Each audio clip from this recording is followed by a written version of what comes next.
চোরাকারবারিরা সশস্ত্র অবস্থায় আমাদের উপর গুলিবর্ষণ করে। ২৭ জুলাই ২০২৬ তারিখ সোমবার গভীর রাতে জামিনীপাড়া ব্যাটালিয়ন ২৩ বিজিবির একটি টহল দল মাটিরাঙ্গা উপজেলার তবলছড়ি ইউনিয়নের সিংহপাড়া সীমান্ত এলাকায় বিশেষ অভিযান পরিচালনা করে ৪টি পিস্তল, এর মধ্যে ২টি বিদেশি এবং ২টি দেশীয় পিস্তল, ১৪ রাউন্ড অ্যামুনিশন এবং অন্যান্য জিনিসপত্র উদ্ধার করে। রাত আনুমানিক ৩টা ১০ ঘটিকায় বিজিবি টহল দল চোরাকারবারিদের উপস্থিতি বুঝতে পেরে তাদেরকে ধাওয়া করে।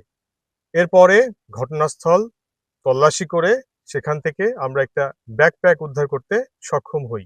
টহল দল ঘটনাস্থল ত্যাগ করার সময় চোরাকারবারিরা সশস্ত্র অবস্থায় আমাদের উপর গুলিবর্ষণ করে।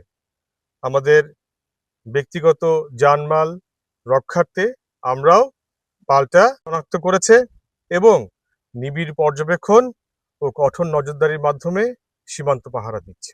এখান দিয়ে অস্ত্র পাচার হতে পারে। আমরা বেশ কিছুদিন ধরেই আমাদের এই অভিযান পরিচালনা করার চেষ্টা করছি বা করে আসছি।